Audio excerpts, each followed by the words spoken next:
The smell of rich, warm coffee filled the air. It was a comforting, familiar scent. Alara loved her small cafe, the Daily Grind, more than anything in the world. Every morning she opened the doors at 6 o'clock sharp.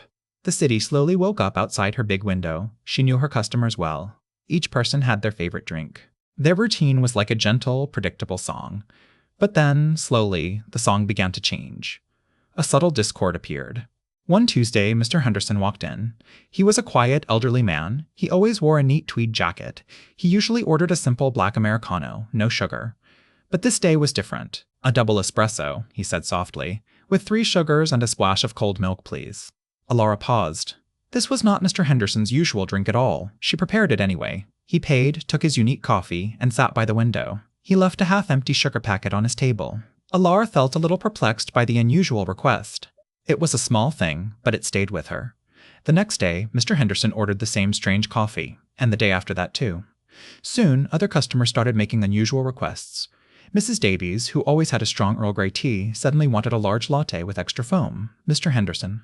Chen, a busy businessman who only drank black coffee, asked for a special iced caramel macchiato. Alara noticed these changes.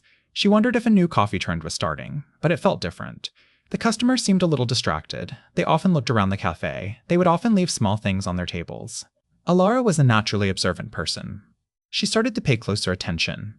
She noticed that the customers ordering these strange drinks often sat at the same tables. They often left behind a crumpled napkin or a specific type of sugar packet. One afternoon, while cleaning Mr. Rini's, Henderson's table, she found a tiny, rolled-up piece of paper tucked inside a used sugar packet. It had a simple drawing of a bird and a number, 7. She thought it was just a child's drawing, perhaps accidentally left behind. She put it in the lost and found box. But then, a week later, she found another small paper. This time, it was from Mrs. Cress, Davies's table.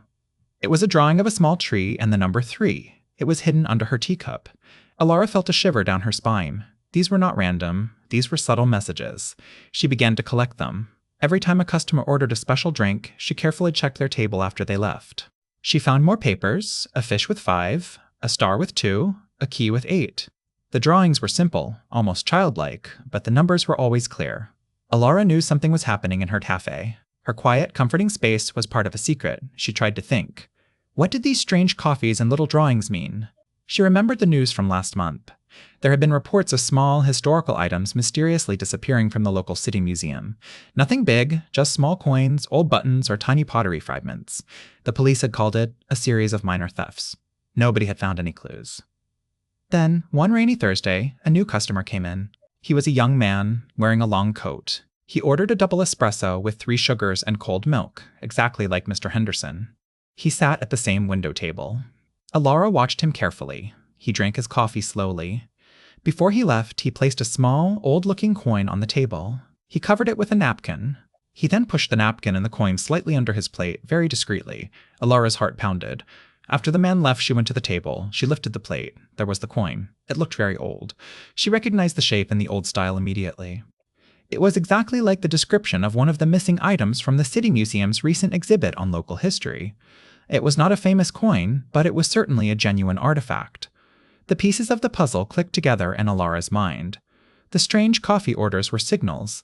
The specific tables were drop-off points. The little drawings were codes for different items, or perhaps for different dates and times. These people were using her cafe to exchange stolen historical items. They thought no one would notice. They thought the unusual coffee orders were just quirky habits. But Alara, the observant cafe owner, had seen it all. She calmly picked up the old coin. She knew what she had to do. She walked to the back of the cafe. She picked up her phone. She called the local police station. She asked for Officer Miller, a friendly man who often stopped by for a morning brew. Alara explained everything. She spoke slowly and clearly. She told him about the strange coffee orders. She described the specific customers. She showed him the hidden drawings. And finally, she showed him the ancient coin. Officer Miller listened carefully. He knew Alara was a sensible person. He immediately understood the significance of her observations. He thanked her for being so observant. Based on Alara's detailed information, the police began a quiet investigation. They watched the cafe. They followed the customers who ordered the special coffees.